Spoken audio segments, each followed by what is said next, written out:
days went by. We're back with another story on the Dominant Effect podcast. I'm Archbishop. We got Mike Ball and we got Aaron Olinger. Mhm. This is going to be a real good one today. So for you ones that's going to tune in live, you in for a treat, and I hope you pass this on and share it because this particular story here needs to be shared. A lot of people need to know this, and this isn't coming from a point of view. This is coming from facts. But we're gonna jump in it here in a little bit. But before, just like always, we jump and see what everybody done for the week. So, Aaron, what's up, brother? How was your week?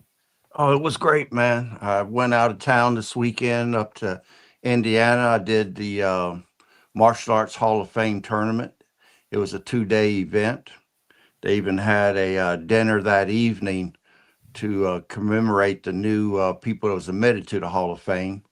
So it was pretty interesting. I got to meet a lot of new people and made some money on top of it. So can't beat it. Good You know what deal. I learned about being on this show with Aaron is I always, find out, I guess, that I'm not as interesting as Homeboy. You know what I mean? You're always, you got something cool going on and stuff like that. I wasn't so, for me, it was a lot of family and focused on the show, but that's pretty much it. I really had a lame week compared to you over there, Aaron. I don't know about that, man. I'm just blessed right now. That's right. Me too. I'm with you. Good thing. Good thing. Yeah, the week's here has been it's been busy like always.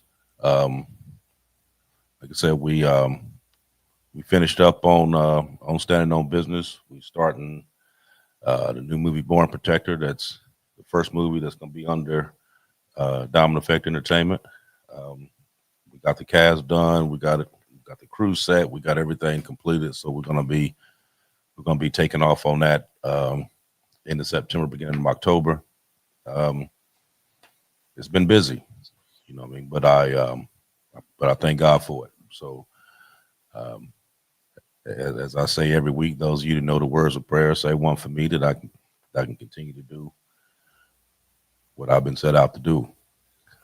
But this story that we're gonna talk about today, it's not even really a story actually. This is life. This is her Right. life. Um, and our guest today, our special guest today, is Dr. Sherry Peel Jackson. A lot of you know who she is. A lot of you don't. But after the show, you'll know exactly who she is. She is a former IRS agent who became one of the most outspoken voices challenging the system.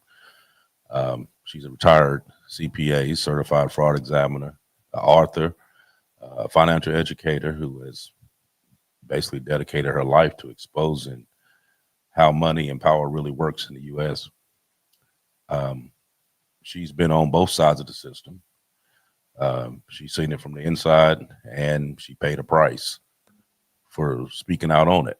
And today, here, she's going to share the diamonds of truth and help you break from these financial traps that we all go through and try to build some kind of financial independence. But before we put her on, I'm gonna read you her actual bio because she's done a lot. She's really a remarkable lady. Um, Dr. Sherry Peel Jackson is a retired certified public accountant, certified fraud examiner, former IRS agent with 40 years of experience in public, private, and governmental accounting. She is a financial and business strategist who conducts basic and advanced financial education seminars and consults with businesses, individuals, nonprofits, churches, and areas of IRS audit preparation, wealth accreditation, debt elimination, and overall financial literacy. She helped high earning employees start to grow home based businesses for additional income. She also teaches business owners how to increase their income and reduce or eliminate taxes. Dr. Jackson has a bachelor's in business administration from the University of Georgia, Master of Arts in Christian Studies from Lutheran Rice University in Lithonia, Georgia, and a doctor of ministry and Christian education from Andersonville Theological Seminary in Camilla, Georgia. She's also successfully completed the Howard University School of Business Executive Leadership and Ministry Training course, and she will continue to assist people from all walks of life in financial arenas to promote financial and personal freedom achievements. Dr. Jackson is also a author and speaker. He's the author of several books, including How to Escape the Rat Race, Four Keys to Acquire the Life of Your Dreams, How to Stick It to the IRS, Confessions of a Former Insider, Church Wealth, Ministry Health, I'm sorry, Five Pillars of Ministry Growth and Financial Wellness, and co-author of Myron Golden's PhD of Increase Your Income and Reduce Your Taxes, Innovative Strategies for Wealth Creation and Legacy Building. In addition, she is a budding real estate developer with two house and community projects in the works in the Caribbean coast of Costa Rica. Damn. Several years ago, Sherry made a personal decision to stand up for what she believed in because it was a matter of principle and how tax laws were applied. And as a result, she paid a price, um, bringing her with a deeper understanding of the tax system on both sides of this aisle. So without further ado, let's welcome Dr. Sherry Peel Jackson.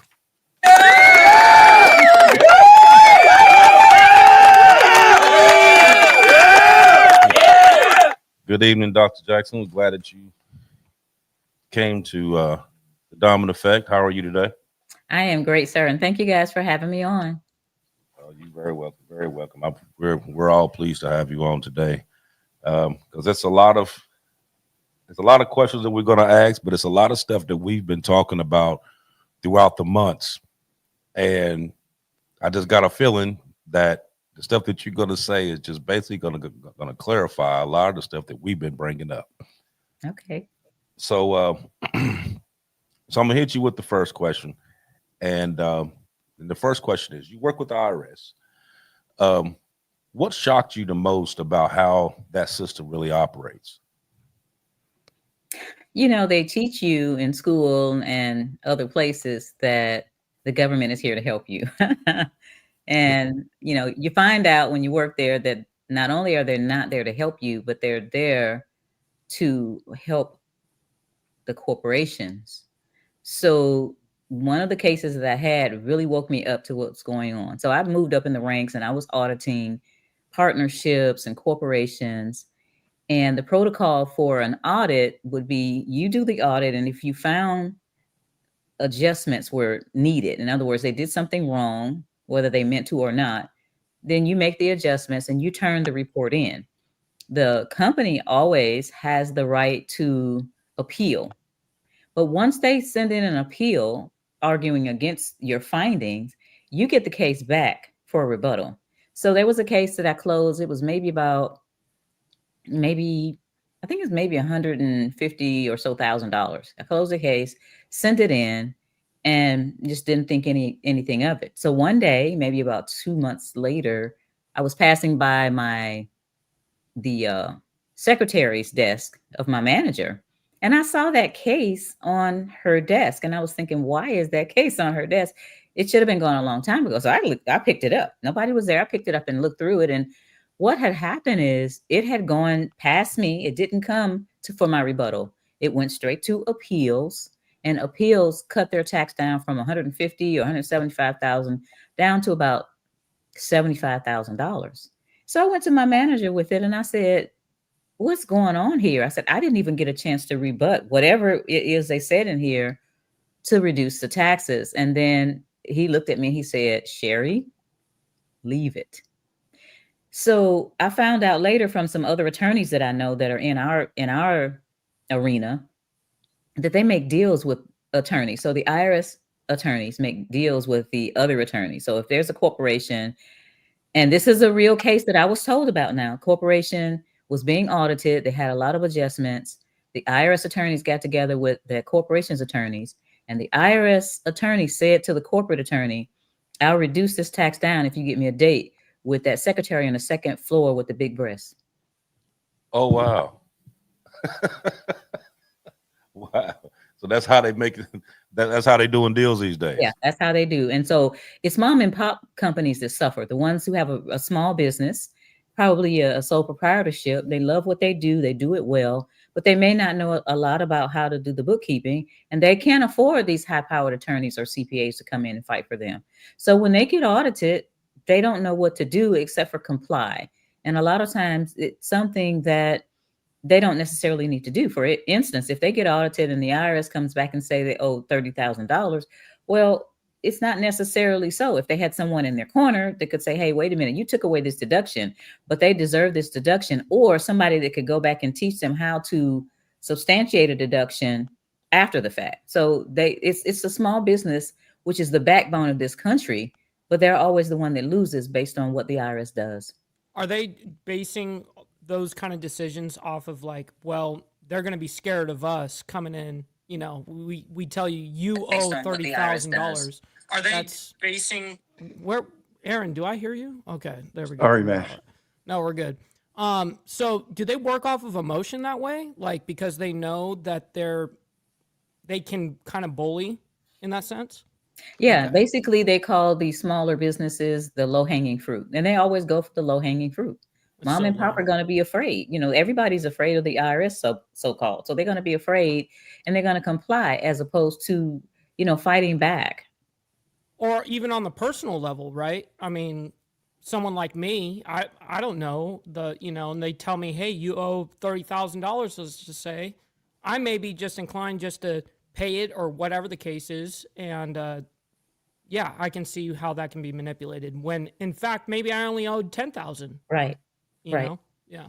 right. And that's normally the case. I had a case out of California with a lady, and they were saying she owed, and she didn't understand why she owed. So I had her order the transcripts, and what had happened is on one of the transcripts they had her job on there twice. So once they took the job off there, she owed nothing, but they had it doubled, and she didn't know to go and check the transcripts. But these are things that cause people to lose a lot of money and sometimes go out of business because they just don't know what to do. So is that something that they should automatically check before they send you something? Shouldn't that be something that they should go back and make sure that this is exactly what it is before they send you that scare letter? Like, okay, you owe us 50,000, and you panicking. Shouldn't there be some kind of protocol where they go through and make sure, like, okay, we went through everything. This is exactly how much they owe. Yeah, sure, but that's too much like right. They're not going to do that. They just, it's a big behemoth that moves very slowly and it doesn't care. So no, they're not going to do that. It's up But to you to do when it that. comes up to me paying, though, it doesn't move slowly. Not at all. Yeah. Not at all. I'm going to Was give there you the first diamond tip. The IRS has to prove income. You have to prove expenses. So whenever they're trying to say that you owe more income, they have to prove that. got you? Yeah, So it's their burden of proof. Okay, interesting. Totally. hmm, that's good to know. That's good to know. Was there a specific moment that you realized that you like no longer want to be involved with the IRS system?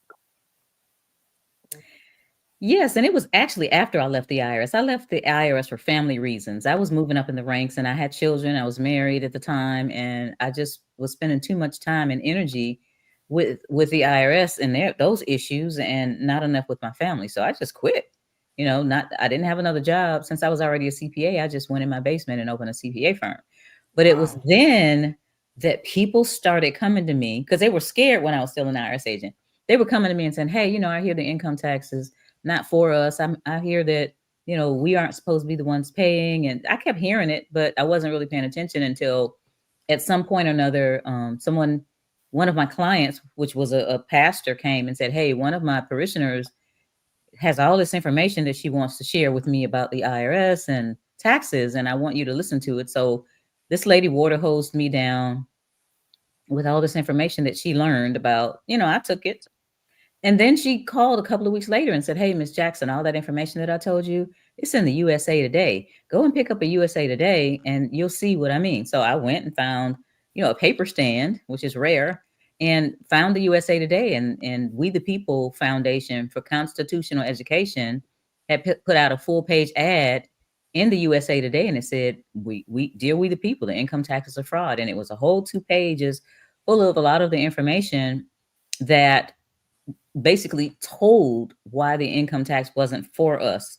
And the two things that caught me in that article were, number one, there was another former IRS agent from the Criminal Investigation Division named Joe Bannister that had written a book.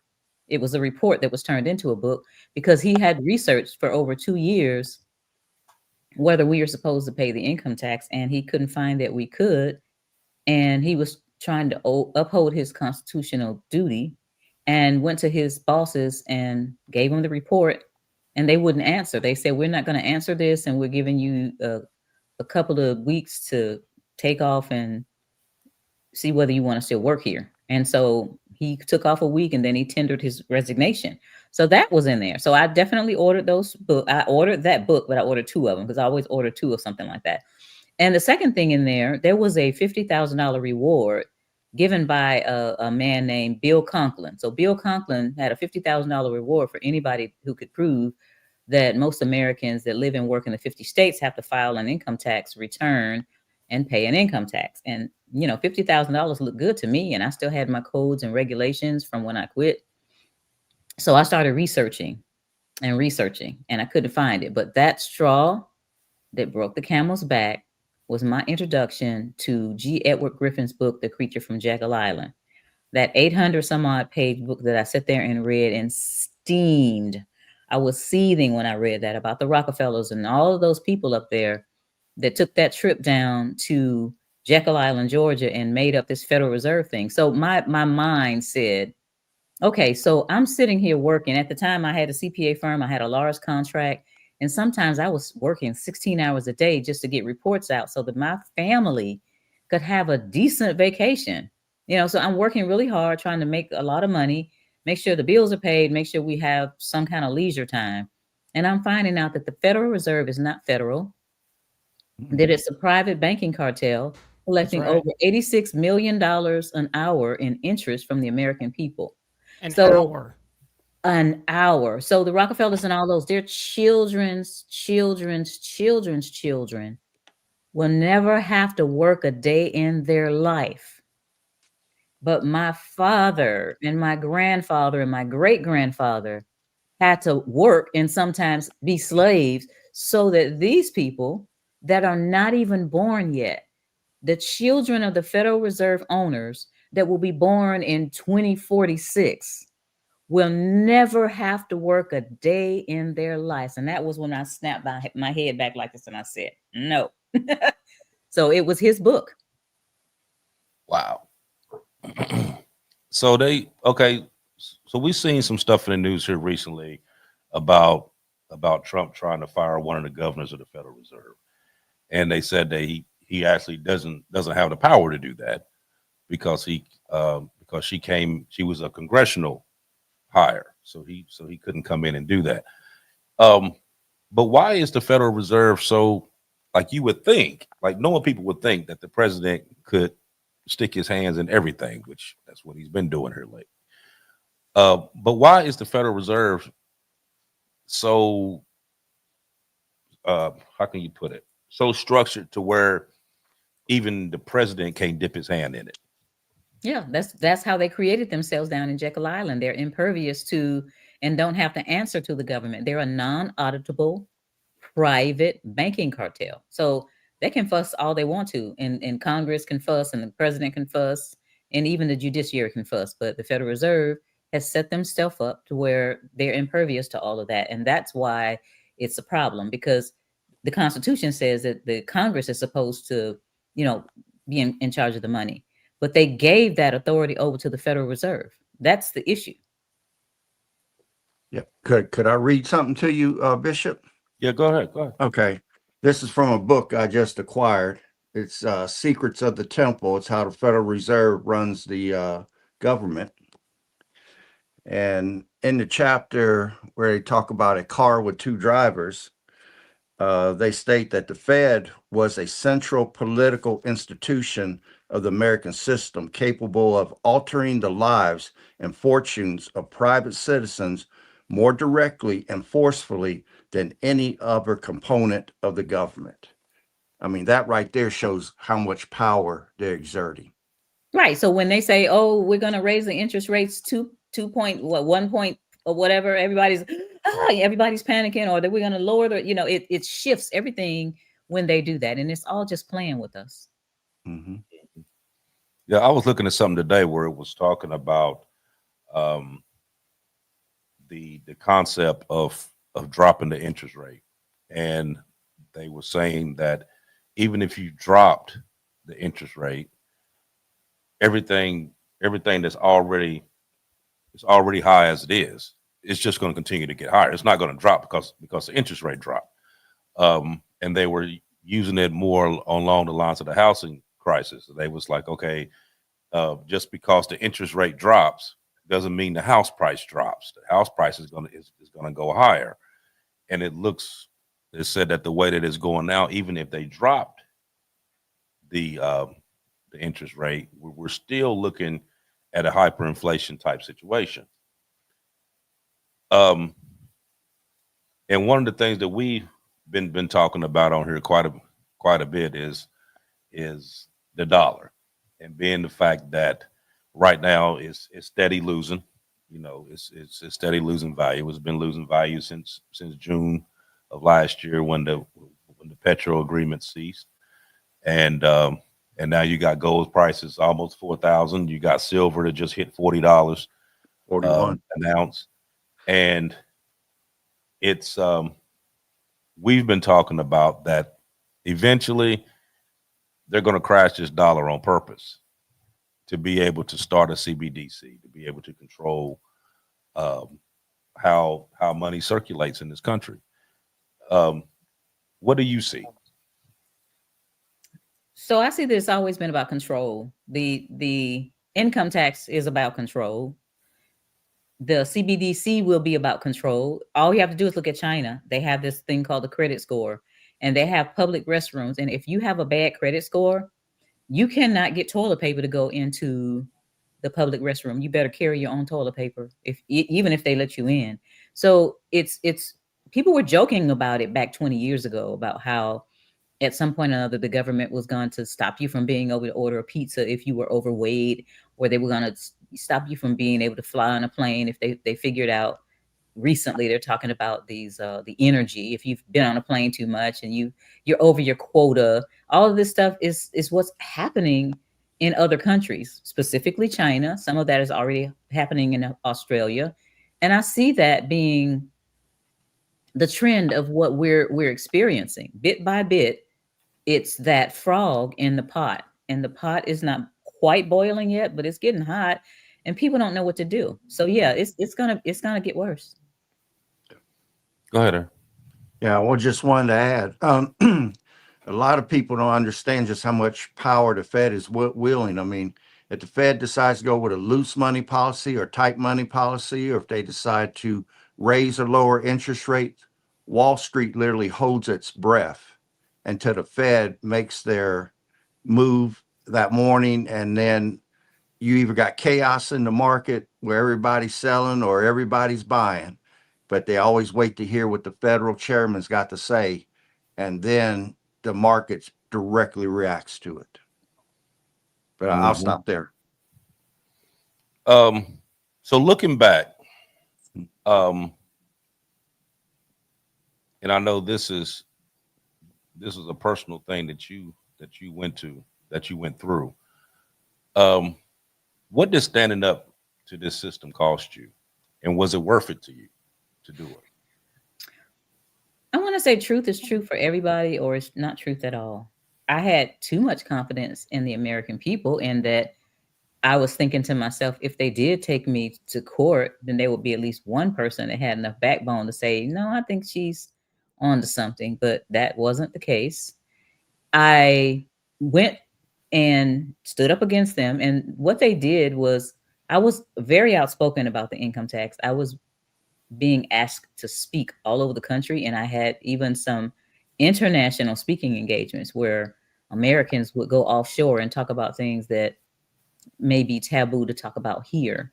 And they got tired of that. So Aaron Russo was a movie director. He made Trading Places with Eddie Murphy and The Rose with Bette Midler. He decided to do the documentary America Freedom to Fascism and flew us out to Hollywood, some of us, the former IRS agents that I talked about, former FBI agent, constitutional attorneys, and business people to do the movie. And after that, we were more than low-flying gnats on their radar screen. So they had congressional hearings with Charles Grassley, which was the chairman of the Senate Finance Committee hearing. They had our pictures blown up on easels in the Senate.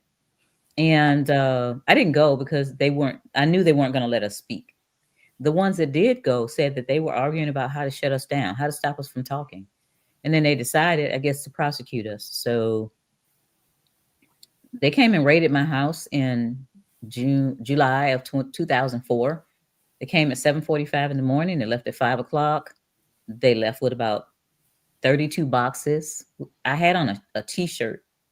That's all I had on. I was in my basement office typing up something for Larkin Rose, and somebody was beating at the door really hard, just banging at the door. My mother does that. So I was like, what is my mother doing over here at 7 something in the morning? So I, ran upstairs to the door, and there's red lasers on my face saying federal agents open up. And I'm just standing there thinking, I don't want to let these people in my house, but some of them might have itchy trigger fingers. And I don't want my children to wake up and come downstairs and see their mom laying in a pool of blood. So I open up the door, and I know you guys can believe this. The first 2 people that entered my house were county police officers, not the IRS. So they were let into my house by county police officers. There was 15 or 20 agents. They just started running all around my house, and they were asking me, did I have guns and all that. And all I said to them is, I do not comply. I do not consent. I do not consent. I do not consent. So they were in the backyard. They literally I don't know what they were told about me, guys.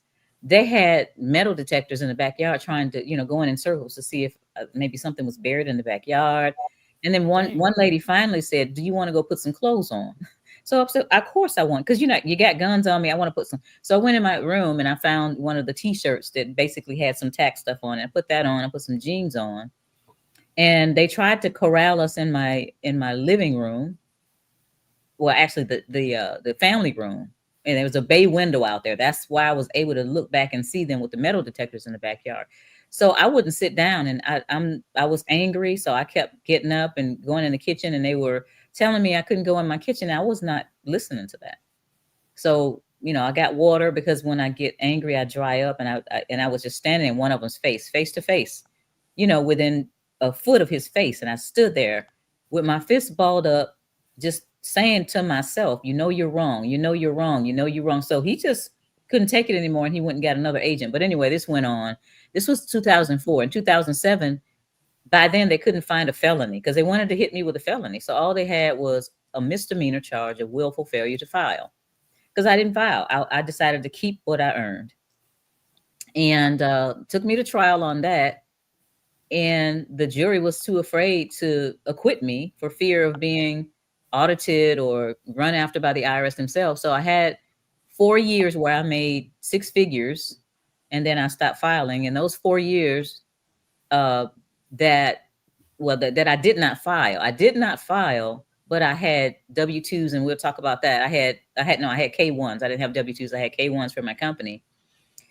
They gave me a 4-year sentence on a misdemeanor charge. That is unprecedented. 4 years on a misdemeanor charge, because I was just too big of a mouth telling people truth. Because, if it wasn't the truth, then I would just be some kind of, person, a crazy person, a lunatic or something like that. So, yeah, I lost my business at the time. My marriage failed because that was, that period of time. I actually spent 3 years in federal prison. They had to give me 6 months good time, and they had to give me 6 months halfway house. So that was a year off from the 4 years. And they kept me in there 3 years to the day, because, I was whatever they wanted to call me, I was a infamous person who was telling people about this, and they came out. When I came out, and they tried to charge me with $385,000 in taxes and penalties because I didn't pay. So I'm like, no, you're not going to drown me and then get me out of the ocean and then hang me. So anyway, that so basically I had to start over from scratch. I basically hit rock bottom and started to dig, but I dug my way back to the surface, and I dug my way out back to six figures. Like I said, I lost a marriage. My children and my children and I are very close, and my parents, that was really bad because I'm an only child, and my parents, that really hurt them. That's what I really hate about it, because they're elderly now, but back then they only had one daughter and she was locked up. Wow. Wow, that's just sad on a misdemeanor charge. Yeah. Yeah, you have people that do things to little children. That there's one in particular, that guy, he's a heir of the DuPont family, and he did something to his own 3-year-old daughter, and the judge said that he had maybe house arrest or something because he couldn't fare well in prison. And he did not have to go to prison when he did that to his daughter. Mm. Y'all can look it up. He's a heir of the DuPont family. Wow. Mm-hmm. Yeah, yours was more along the lines of that they put you there because you were telling too much. Right. It Right. wasn't. They It wasn't don't. about what you Anytime you're did. talking about money. Right. Right. It wasn't about what you did. It was the fact that you was telling what they doing. Right. So, what's that saying that was coming out a little while ago? Mike, is cool when they do it. Was a problem when I do it. Right. That's right. That's crazy. Yeah. In your okay, you've been on both sides. You've been in the IRS. You was also over fraud and all that. What is the biggest lie or misconception that people believe about taxes in America? We have been brainwashed by spin doctors and media to think there's nothing sure in life but death and taxes. That's a saying that even high schoolers have heard, and it's not true. It's a misconception. It's what they want average people to think. So there's this woman named Leona Helmsley, and she was running around talking about only the poor people pay taxes, and she was right. When Hillary Clinton was running against Donald Trump, I think that was in 2016, she got on there and said Donald Trump didn't pay his taxes, and everybody said they sucked all the air out of the room, and then they called me because I don't have TV. So I was, that next day, everybody was calling. Did you hear? Did you hear Donald Trump didn't pay his taxes? So I went out online to see that, that part of the debate. And he said he was a smart man. And he's a smart man because he knows how to manipulate the tax code. The tax code is written for businesses. Mm-hmm. So when you have a business, you can write off everything but the kitchen sink. A person that has a job gets a W-2. The person that they work for, the company that they work for, takes out everything before they even get it. So you think you made $1,000? No, you come back with $750 because they've taken that and they've given it to the insidious representatives of Satan, known as the IRS, right? So, but a business person is going to make $1,000 and they get to write off their cell phones, their office in their home, their automobile expenses, all that. And if there's anything left, then they pay tax on that. So when he said he was a smart man, we need to learn what he knows. And that's what I've done. I know what the wealthy do. If you do what the wealthy do, you can have what they have. And so that's where we should be concentrating instead of sitting there watching the electronic income reducer and electronic intellect reducer called the TV. Because those people on there are getting rich. It's like sitting up watching football. And I know men like football and some women do too. But until somebody, what is his name? Those people that play Cam Newton and whoever they are, until they start stroking me a check, my team is the Jackson team.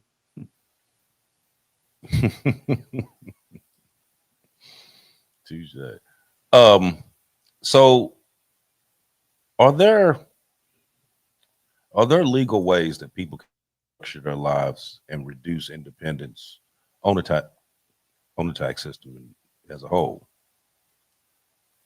I missed that question. Are there ways that people can what, sir? Are there ways that that the average person can restructure their lives and reduce dependence on the IRS system? Yeah, of course. I mean, wealthy people do it all the time. We have to change our mindsets. Everyday people spend billions of dollars a year on conspicuous consumption, like Nikes and these Birkin bags that people are buying for $5,000, $20,000 and don't have $5 to put in. We have to change our mindsets to the point where we know that, that foolishness is not good. We have to start making sure that we keep, protect, and grow our resources. Mm-hmm. So when you have a mindset change, you're going to say, okay, I have a job.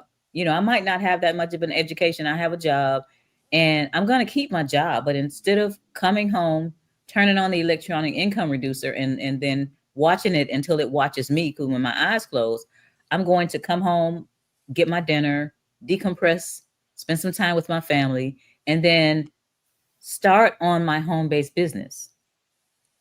I know that the last statistics that I saw from the SBA, 37% of people had a home-based business and they were making about $50,000. So there's no excuse for us not to change our mindsets, which will change our financial situation. Because when you have a business, for example, if you start a business and in that first year you have a loss because you didn't make much money, but you spent a lot of money on different things. Let's make it simple. You got a $10,000 loss in your business.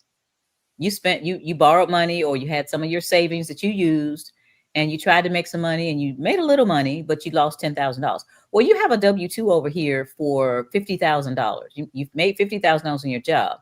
When the taxes are done, that $50,000 is going to be reduced by the $10,000 that you lost, because the tax code is written for businesses. So most of the people are not going to be like I was, defiant, and say, I'm not going to pay. What I tried to do is cut the head off the beast, and that didn't work. And a lot of others have too, because they have too much of our money and they have too much power at this moment. So what I teach people to do, and what people are more comfortable doing, is starving the beast. And the way you starve the beast is you make sure that the beast gets less of your resources. In doing that, you have to start a home-based business. I have an associate, his name is Norm. He started a home-based business. It started going well. 3 years later, in December, on his job, they had a Christmas party. He came in dressed like Santa Claus. He had a big old bag full of stuff. He gave all his coworkers some presents and went over to his boss, gave him a big present and said, I'm going to have to fire you. I'm not going to be back in January. And he walked out. I love it. So, Dr. Sherry, I've got a question real quick. Would you say, regarding an individual, just me, not a business, you're saying not only to have and treat yourself like a business, but actually make yourself a business, like make an LLC or something like that, and try to, you have to treat your life as a business, because that's the code that it was written for, right? Was a business. Yeah. So at that point, that's probably your best option, right? Yes, I advise everybody, my clients and everybody, to start a home-based business, a legitimate home-based business. You have something that you can offer to the marketplace.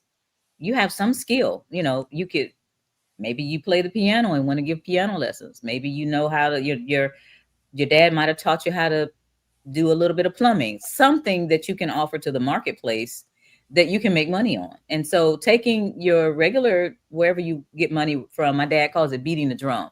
So that check that you're getting every 2 weeks or every month or every week or wherever, keep that going to make sure that you can pay your bills, your mortgage, your rent, car insurance, and all that. But then take that extra money that you're making in your home-based business, not to go buy a new car, Mercedes-Benz, or a whole bunch of flat screen TVs or anything, but taking that money, putting some of it aside for buying hard assets.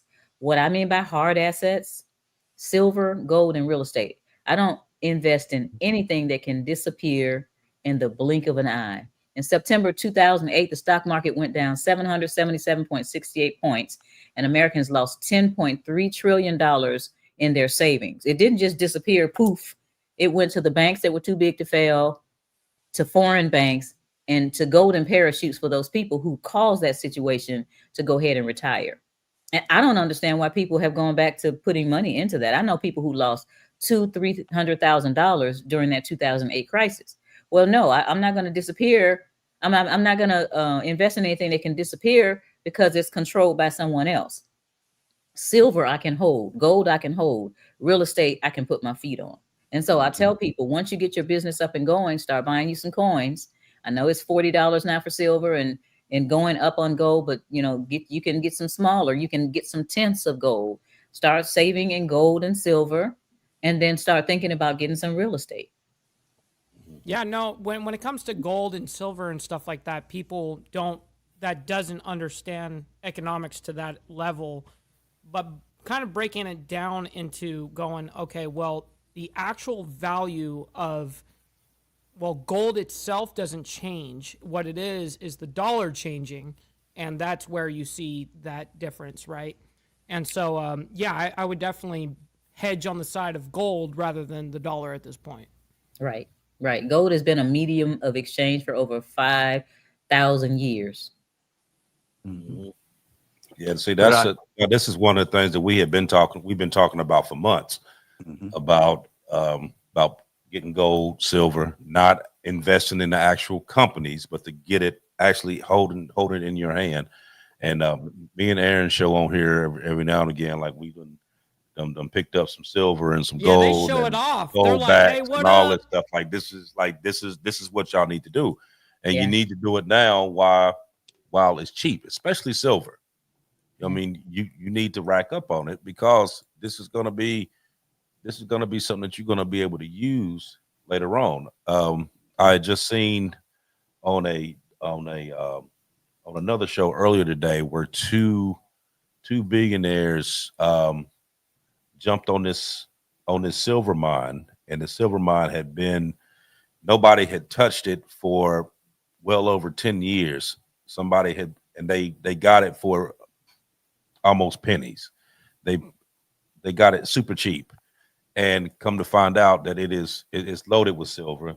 And they had, just for the mining that they've already done to it, they had only touched like 1% of the silver that was there, and they about to rack up on this Yeah. silver. And they're saying that right now there's a gold shortage. There's really not a gold shortage, but that's what they're saying. They're saying it's a gold shortage to us because everybody else is buying it. Well, and not only that, the Federal Reserve is taking as much as they can too. Right, right. So you got all the reserves. You got the BRICS nations.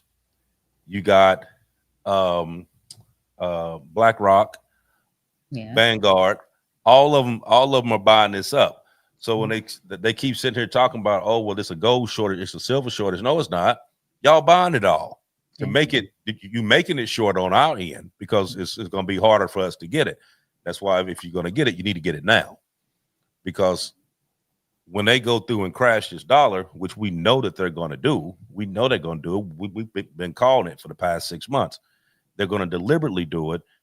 And with the CBDC, like I said, people right now, people wouldn't go for it because they don't want the government involved in their business. They don't want them to know how you spending your money. What are you doing? But there's two things that makes this make sense. The first thing that was said in the World Economic Forum, where they said by 2030, everybody will own nothing and be happy. And the second part of it was the what was it, Aaron, that we was looking at? It said basically to the effect of, if the dollar crashes and it's not worth the paper that it's printed on, you will beg us to do this. Right. Give relief. Yeah. You will beg us to bring this central currency in because your regular dollar ain't going to be worth the paper it's printed on. So, like I said, I've been diving into, silver, gold, buying gold backs, all kind of stuff. I mean, I've been trying to dip into everything that I could possibly dip into that I knew that was going to be able to hold its value increase. I slacked down on buying the crypto and all that. I mean, I still have crypto, but I know with a flick of a switch that can be gone. You know what I mean? So I'm not I'm not dumping my live well into that. I'm dealing more with what I can actually hold on to. Go ahead, Aaron. What were you gonna say, brother? Yeah, I just wanted to tell the audience that if $41 an ounce for silver is too much for you, they do make half ounce bullion coins. They do make quarter ounce bullion coins. If you can't afford $3,600 for gold, they do make half ounce. They make quarter ounce. They make tenth of an ounce. And if that's still too big, you can buy it in 1 gram, 2 gram, 2.5 gram, little tiny gold bars. And it's a way of hedging against this inflation that we're going up against. But I do want to ask the doctor this question. It's kind of a two-parter. One, I'm trying to build generational wealth for next generation, my daughter, my grandchildren. So I am purchasing gold and silver and things, but also am considering a trust. I want to get your feeling on that. And then I wanted to get your feelings if there's 2, 3, 4 investments out there that you think would be a good, safe thing to look into that gives you tax advantages that shield your money. I'd be interested in knowing if you want to share anything. Okay, so the first part about the trust, I believe in trust. It has to be the right trust. A lot of times, the banks don't want to honor pure trust. A pure trust is going to be the best trust. But Okay. if you look at how the wealthy people are set up, they have trust, they have foundation, Rockefeller Foundation, Ford Foundation. Why is that? These private interest foundations are key. So if you're using limited family partnerships along with trust and foundations, then it can minimize the tax down to 5%. Secondly, as far as the legacy is concerned, in building legacy, you first of all, you definitely want to make sure that you're teaching your children and grandchildren, because they'll lose it in a generation if you're not teaching them what they need to do as far as learning about finances. Second part of your question was about investments. The biggest investment that I tell my clients to invest in is themselves. Okay. Because you're in control. I want peace and freedom, and I know that I can't depend on the government nor other corporations to bring me that peace and freedom. So True that. I make sure that, aside from the gold and the silver, I'm doing some kind of a business or several businesses, I have multiple streams of income. I have rental property. I have, the books. I've written 10 books. They bring in money overnight in my sleep, before Wow. buying the books. You All have of 10 these books things. behind you? That's a I huge deal. do. Yeah. Most of them are they're on my website. A couple of them aren't published anymore. But the ones that are relevant, like How to Stick It to the IRS, that's my flagship book. My mentor, one of my mentors said, "You got the nerve to get out of prison and write a book called How to Stick It to the IRS." And I said, they stuck it to me. I'm sticking it right back to them. But that's a big seller. And How to Escape the Rat Race. And then my other mentor, Myron Golden, Increasing Your Income and Decrease Your Expenses. He's a master at increasing income, and I'm a master at decreasing expenses. So, that book is helpful. But we have to be strategic thinkers. Mhm. We have to, again, normalize critical thinking. We can't sit in front of the TV and let people think for us. So if I sit in my chair and I say, how can I create a legacy? How can I bring in income? What do I invest in? I invest in myself to make sure that I think of streams of income that are relevant for right now. And that's what, Aaron, I would teach my children. Usually when I have clients, I'm teaching their children too. One of the ways that I'm teaching the younger kids is, do YouTube. It's amazing how much money you can make on YouTube. One of my mentors makes $40,000 a month on YouTube. Wow. It's no joke. It's a Yeah. real game. Yeah, Yep. it's real. So doing something that's relevant and doing something that is going to serve the marketplace, not what you want to do. Just because you got an archaeology degree, you're not going to get people to buy books on archaeology necessarily or listen to your podcast on archaeology. You need to go out there and find out what is needed and wanted in the marketplace and make something of it, because multiple streams of income is the way to go. Right. And that's how you build the legacy. And, money management, because if you're blowing it all, it's not going to do any good. Making sure that as you make the money, you reinvest part of it, you learn the tax code or get someone that knows it to teach you how to save. I've got a client that just came on in March, over $1 million in income, just drowning in taxes. Within 24 hours, I'd saved him $22,400 in taxes, but put it back in his pocket. So you got to know these things, or you got to have somebody that knows them. And, you got to invest in yourself. And sometimes you got to invest in mentors. I've invested, 75,000 plus in mentors, because I don't want to reinvent the wheel. I want to go with somebody who knows what they're doing. So I won't take 10,000 hours trying to learn what they learned. And now it's changing. So investing in yourself, investing in mentors, investing in someone that's going to help you build and grow. I agree. I mean, even my YouTube channel, right, is under an LLC, right? It's kind of crazy, but YouTube is actually the biggest small business in America right now. Yeah. Which is kind of actually a crazy thing for people to understand, but it's very true. But now I wanted to ask you a question. Where do we find your books at? SherryPeelJackson.com. Okay, perfect.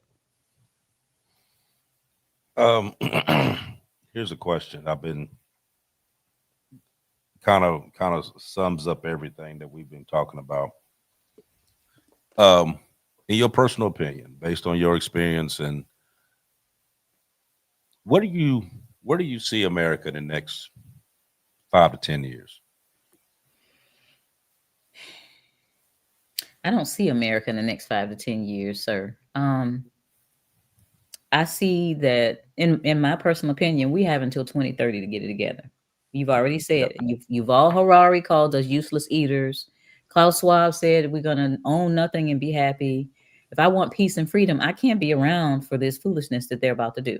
They already had one pandemic and a whole bunch of people, were taken out. They're planning another pandemic, and all of the other things that I've heard from people that are credible let me know that I need to be running flat-footed. I ran track for all the way through my freshman year in college.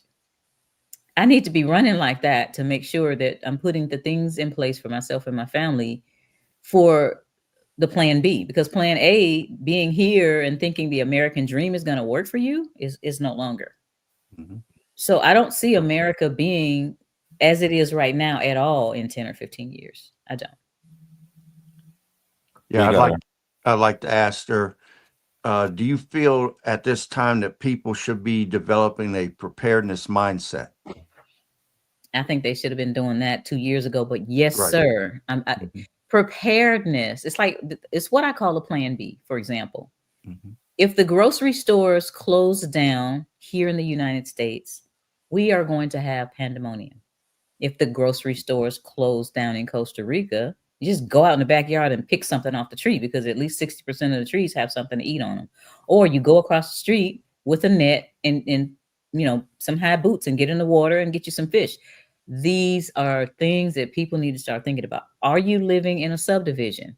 Even if you have some resources in your home, as long as your neighbor is hungry, you're not safe. Are you prepared for that? I mean, there's so much, but yeah, there's this book, I think it was Hemingway, and it was talking about the quote, the question to the guy was, how did you go into bankruptcy? And the answer was gradually, then suddenly. Well, we're almost out of the gradually, because when it happens, it's going to be too late to start preparing.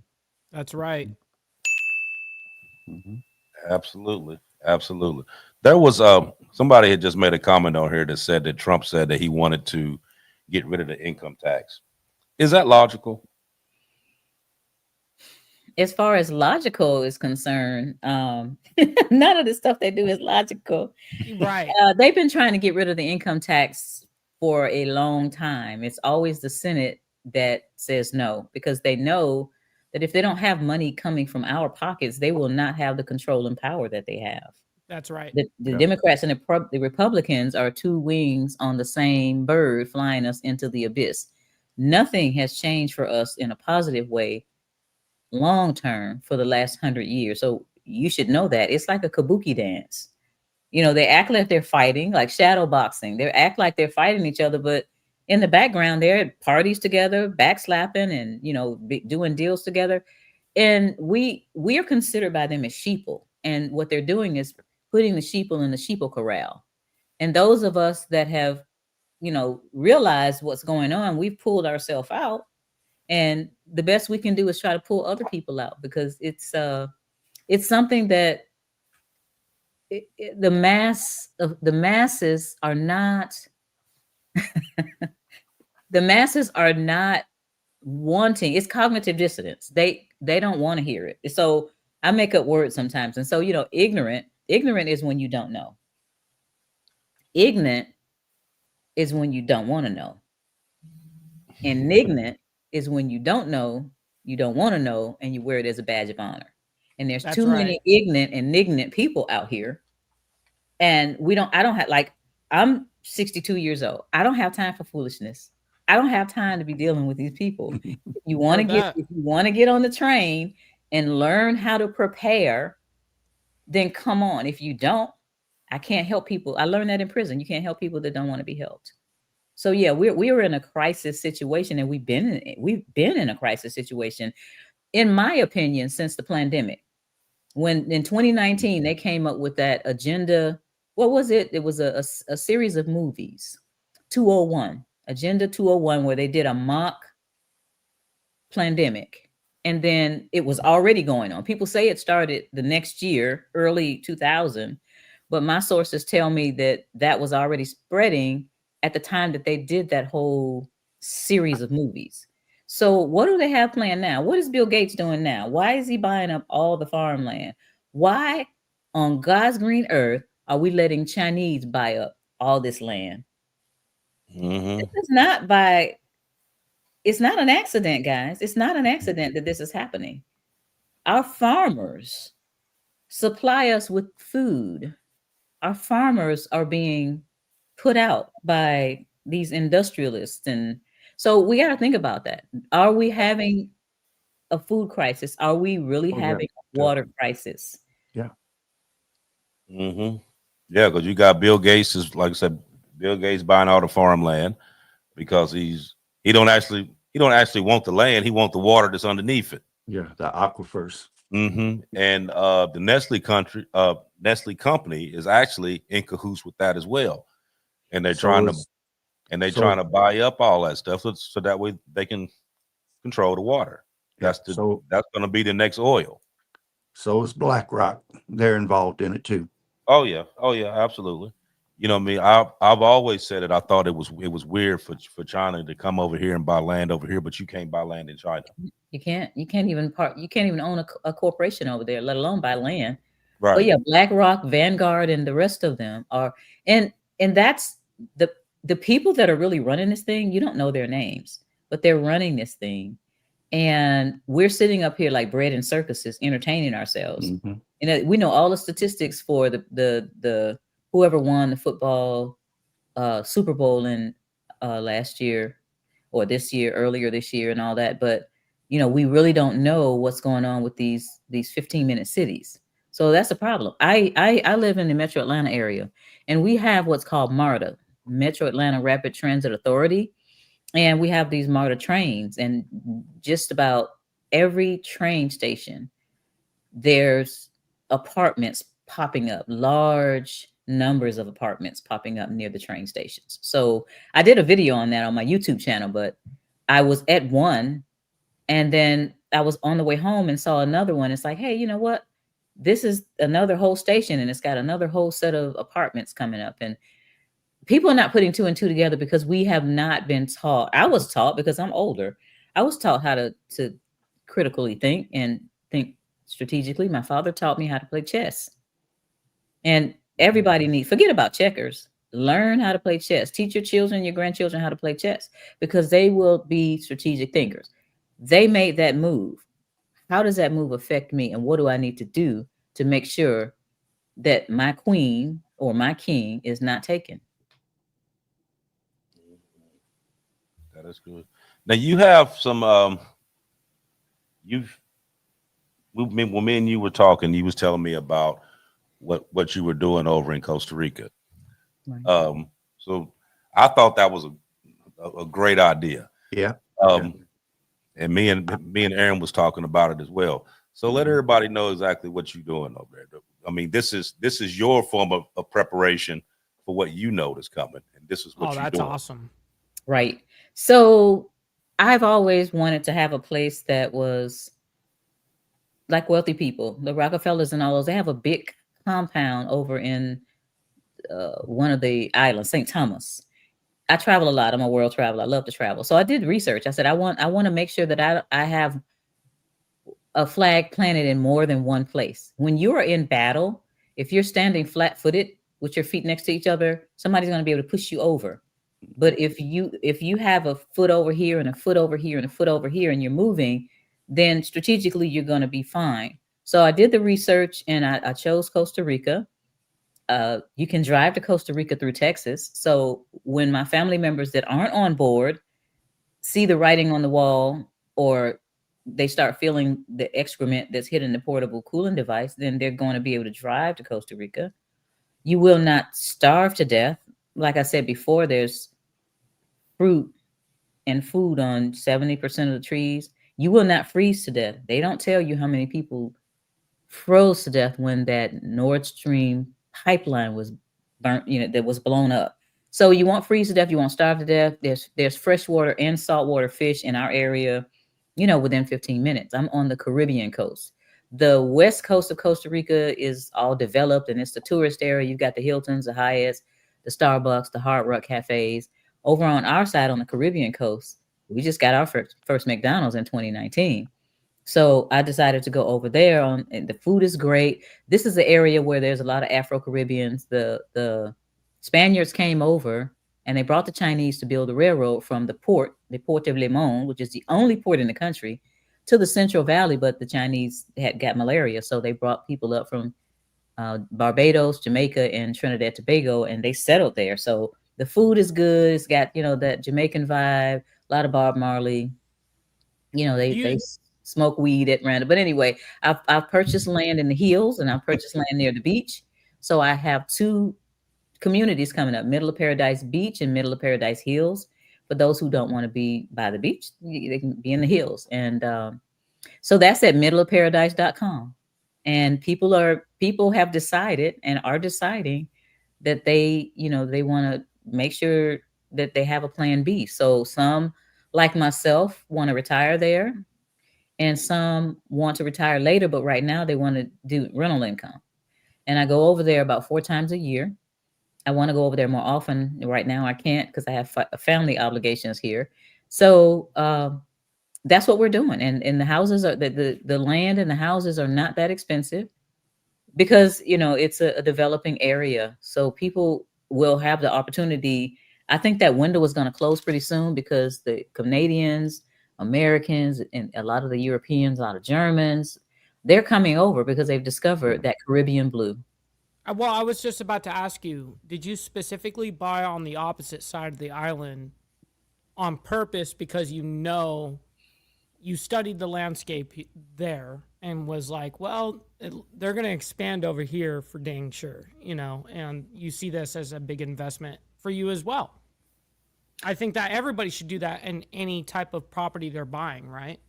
Right. No, what happened was one of my clients called and said that his brother married a Costa Rican girl, and her father had a lot of property, but he was cash poor and land rich, and he wanted to start selling some of the property. And I said, I can't sell anything that I haven't seen. So my son and I went over there in January of 2018, and I Wow. fell in love with the place.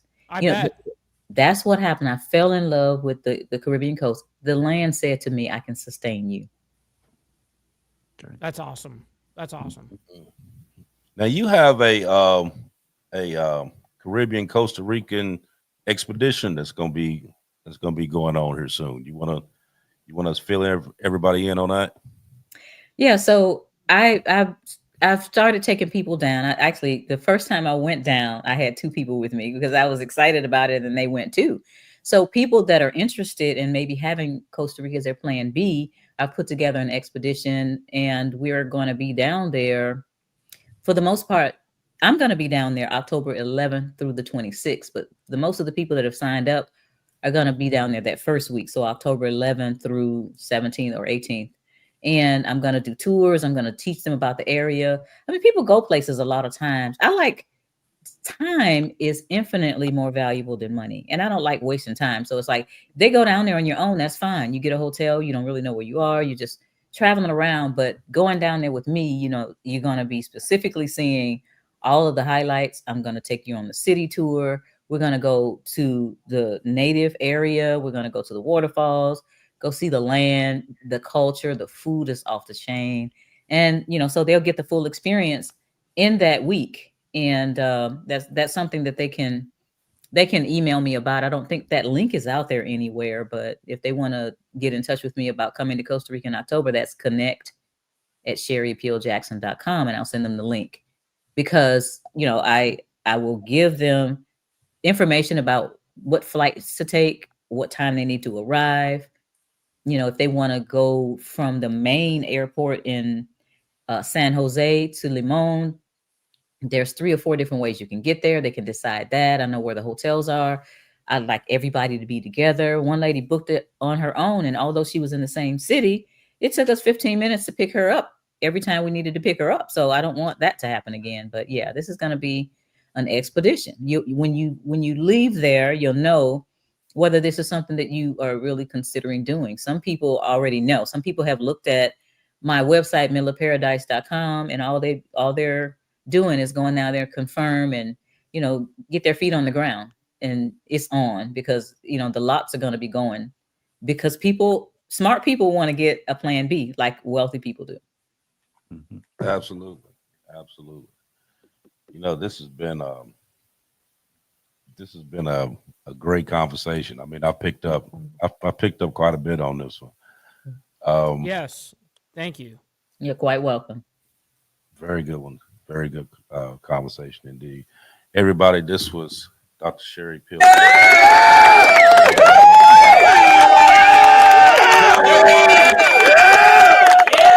She was dropping the diamonds of truth today. The truth about how we see money, taxes, and freedom, actually. So if today's conversation made you think, then we already did our job. But don't stop there. Go back, replay, take notes, pass this on, because the steps to financial independence isn't about theory. It's about action. So to connect with Dr. Jackson, we had a link at the bottom there that you can contact her, check out our books, her resources, her teachings, and and if this episode gave you any value, like, follow, share, subscribe to the channel. Send this off to someone that you care about, because more people need to wake up, and the more people that wake up, the stronger we become. To everybody that clicks in every week, I appreciate you. Continue to do so. If you're not on the Diamond Effect on Facebook, on the group, go on there and click on it. We'll be posting a lot of different stuff on there throughout the week, a lot of information. And any questions that you need to know, you can always hit us up. We'll post the links on the bottom there where you can get a hold of everybody. Dr. Jackson, thank you very much. We're going to let you have a closing here in just a second. But I want to thank you, bottom of my heart. Thank you for enlightening the people on the Diamond Effect, and just giving out that dominant truth. I really, really greatly appreciate you being on tonight. And to everyone else, I'll see you all in 7 days. Go ahead, Aaron. Okay. There's an old African proverb that the future belongs to those who prepare for it today. Stop coming up with great excuses not to get started. Get yourself started, because you never know when the day before is actually the day before. Because at this point in time, anything can happen at any time. So get started before it's too late. I'll stop there. Well, Dr. Sherry, I can't thank you enough for coming on to this platform and educating us with what you've gone through. I'm sure not everything about that is super, super easy to talk about. And And I'm glad that you were able to speak about that with us and enlighten a lot of us, because it can help all of you, you know what I mean, out there that are listening. So I really can't thank you enough for coming on here and doing that for us. And Aaron and AB, I can't thank you guys enough for making this happen, man. So much love, honor, respect to everybody. So do you have a final word that you want to put out, Dr. Jackson? I want to say thank you for having me on, your audience. You know, I really appreciate you being here. It was my pleasure to give the information. You know, I'm out there. I'm one of the elders now, so I'm just a wealth of information for people. And you can contact me. And those that want to go to Costa Rica, we can come to Costa Rica. But everybody, just like Aaron said, we need to start planning yesterday. That's right. Very true. All right, you guys. Thank you guys so much. We'll see you guys here in the next in 7 days. Much love.